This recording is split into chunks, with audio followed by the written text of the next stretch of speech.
Hello guys, my name is David L, and welcome to my very first lesson. Today we are going to look at the writing section, and more specifically we're going to look at basic grammar knowledge. I heavily advise that you find a notebook of some sort and a pen and write down the following rules and basic grammar knowledge that I will provide during today's lesson. It is very crucial that you take these notes because it's a way of memorizing them through muscle memory. Writing stuff down is also a great way to practice new content. Let's start today's lesson with a basic overview. First, we're going to be looking at general knowledge. So, what is the writing section made up of? Later on, we're going to transfer towards grammar rules. We're going to specifically talk about nouns, verbs, pronouns, and so on. And then finally, we're going to end this video with a nice conclusion. And please stay tuned because I have a nice surprise for all of you at the end of this video. Important writing section knowledge. So, the writing section is made up of two major types of questions. And these are reading comprehension and grammar questions. Let me start off with the reading comprehension questions first. These types of questions are actually quite similar to the reading section. The answer is plainly written in the text, and you can always go back to the text, reread it, and find the answer written right there.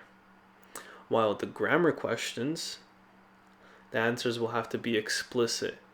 There are no inferences that can be made for these questions. And one thing that you need to remember is that these SAT grammar questions don't revolve around conventional grammar. College Board decided the rules, and you have to follow them. You have to follow their own grammar rules, their standards, and so on. It's slightly different from conventional grammar, but quite similar. So there's nothing to worry about. Nouns. Something really essential to the SAT, and something that most people don't know is that words that end in ness, ism, hood, or ology are most likely going to be nouns. So for example, quickness, cubism, brotherhood, or cardiology. All of those words are nouns, and all of those words end in the following endings that I have provided. These same nouns can also be singular or plural. Plural nouns, as we know, usually end in S, so like bottles, books, and so on. Verbs, aka action words, another very important part to the SAT.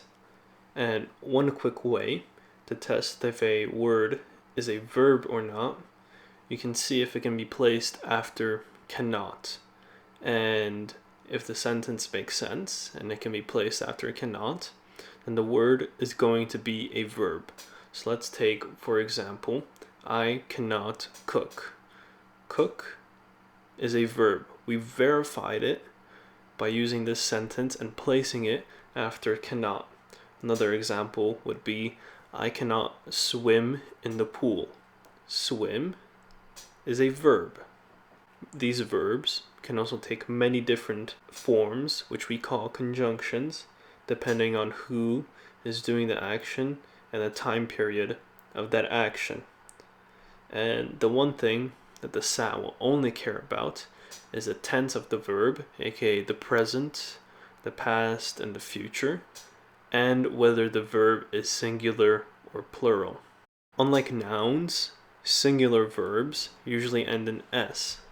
So for example, drives versus drive. Drives being singular and drive being plural. So let's move on to the tense now. Different tenses have different endings and different ways of starting. So let's take the verb love. Loved is in the past tense, loves is in the present, and will love is in the future. And one quick and very important thing is that a verb must agree with the number of nouns present in a sentence. Very important. So let's take the sentence, we drive the car every day. We is plural, therefore that verb needs to reflect that, and that verb needs to be plural as well. And as we know, singular verbs usually end in S, but in this case it does not end in S, so we know that the verb drive is plural. This sentence checks all the boxes. Pronouns. Pronouns are a particular type of noun that we use to describe a noun that has been already mentioned in a conversation. Quick tip, words such as that or which can actually be used as pronouns in a sentence, even though most people wouldn't think of these words as pronouns. But anyway, let's look at the type of questions the SAT may employ to try to trick you. So for example, last week I saw an antique car. They were in great shape. The word they is used incorrectly in the sentence. The noun in the sentence is car, and its proper noun should be it. The noun, aka the car, is singular. Thus, we need to use a singular pronoun, and therefore we need to replace they with it. So we would get the sentence, last week I saw an antique car. It was in great shape. Personal pronouns. And what are they? Personal pronouns that can be used to replace a noun that describes a person. When a pronoun is used in place of a noun that describes a person, that pronoun must be a personal pronoun. So let's take the example, this is my aunt who got me interested in physics. Who, in this case, is the personal pronoun, and it takes place of aunt. There are only 3 types of personal pronouns on the SAT, and it is who, whom, and one. No other words would qualify as a personal pronoun. And very quick tip, an astounding, a huge majority of the time, whom will never be an answer to a question. Almost never will whom be an answer on the SAT. So you might as well just cross it out. Subjects and objects, part 1. So you may be asking, what is a subject and what is an object? Well, let me start off first with answering what a subject is. So basically, a thing that performs the action is called the subject of the sentence. So let's take, for example, John grabbed the pencil. John, in the sentence, is the subject because he's the one that grabbed the pencil. He is the one that's performing the action. Therefore, he is the subject of the sentence.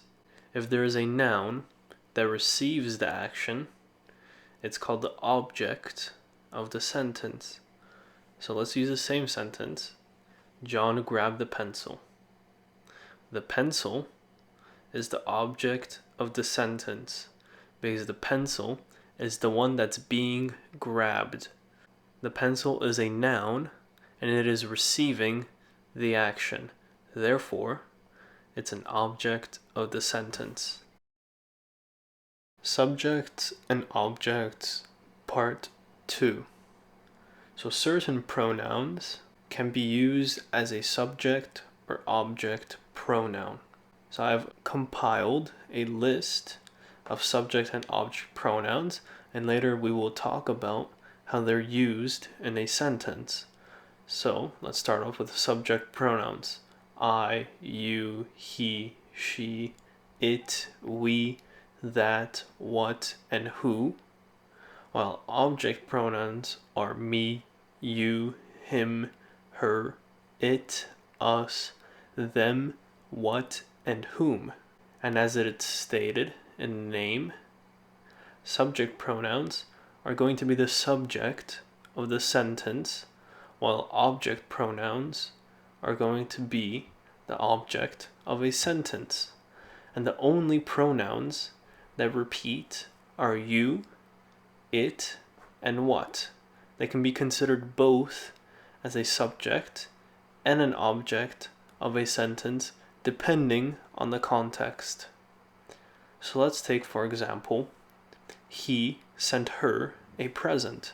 Well, obviously, from the list that was given to us, he is going to be the subject pronoun because he is the one that sent the present.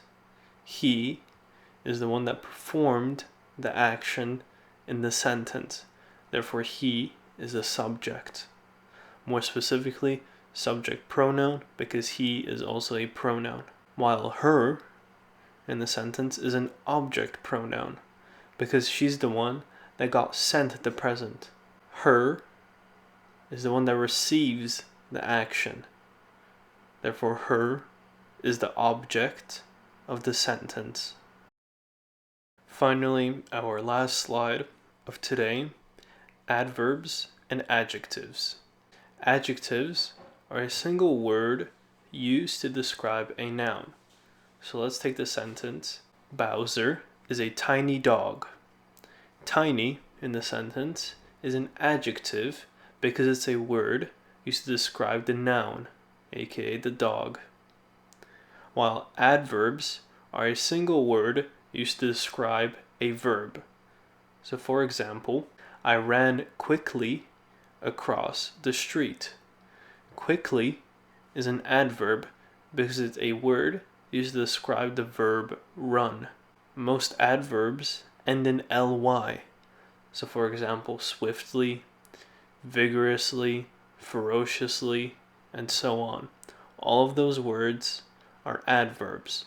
And while taking the SAT, you'll see adjectives trying to modify verbs. And we know this is incorrect because adjectives are supposed to modify nouns, not verbs. And so a common question that you may see on the SAT is, I walked slow through the halls. The word slow is an adjective. We must use an adverb to modify walked, which is a verb. Therefore, we need to change slow into slowly, and we would get the sentence, I walked slowly through the halls.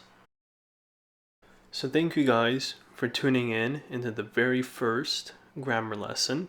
Keep in mind, this one was a little short.